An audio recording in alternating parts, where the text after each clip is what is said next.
As a graduate, Manoj was one of the many beneficiaries of the then ongoing technological revolution in India, having acquired a diploma in IT aged 21 years. However, being a graduate in India was nothing special to celebrate with the high unemployment rate in the Asian country then. It was while working in Tanzania a decade later that Manoj observed that a lot of technology work for Africa was done by companies based in Europe as well as in India. And in 1998, he decided to start a technology solutions company based in Africa to address technology needs on the continent. The technology which is being deployed at that point of time in Africa, I felt it was not suitable for Africa. What works in Europe did not work in a totally different environment here.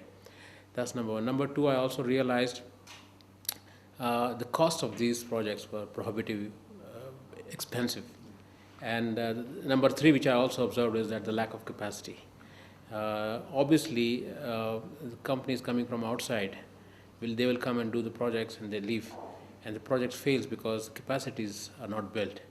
Starting in Tanzania with 12 employees who needed training, Techno Brain has grown to be the second fastest growing IT company in Africa, having now relocated its global headquarters to Kenya. But this has not been a walk in the park. The lack of capacity here, we want to do a lot of high-tech areas, business, but the skills that's available in the continent is very poor. If you want to build a high-tech company, the resources which you want to build, the resources which you want to bring in, they are very expensive. We started small, and we have built this company brick by brick. So it has been a painful journey initially, but I think each success has given us confidence. So what was the turning point in his business, I inquire? Way back I encountered some young people, and I was struggling to build a software, and I picked up a couple of university graduates, and they actually did this work which was required badly to be done in a short span of time. And that is a risk I took it to give that work to them. That single success incident gave me a confidence to invest even more aggressively in the people in the continent and hire more and more young graduates from the various universities. Having automated close to 20 African governments, Manoj shares some of his memories of the life-changing automation projects that he is proud of. We did a couple of large passport issuance system.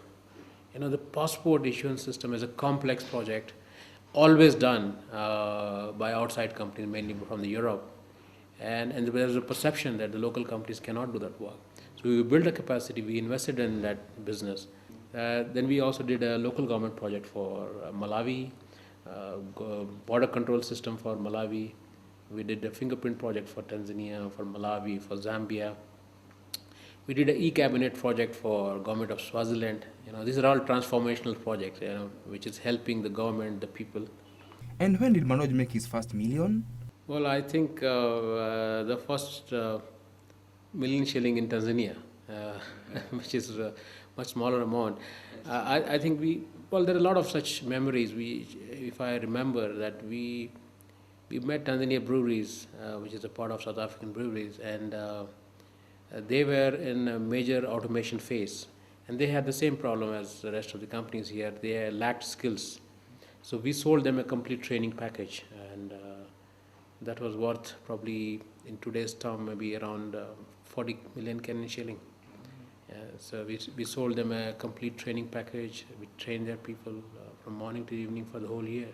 He insists that customer satisfaction comes first in business. Have perseverance. Establishing a business is a painful process, and you should not look for shortcuts and returns immediately.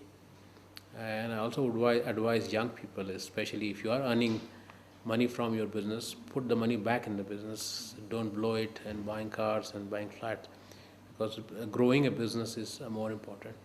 Manoj in some way convinces me to join him in the entrepreneurial world, a challenge that I'm looking forward to overcome.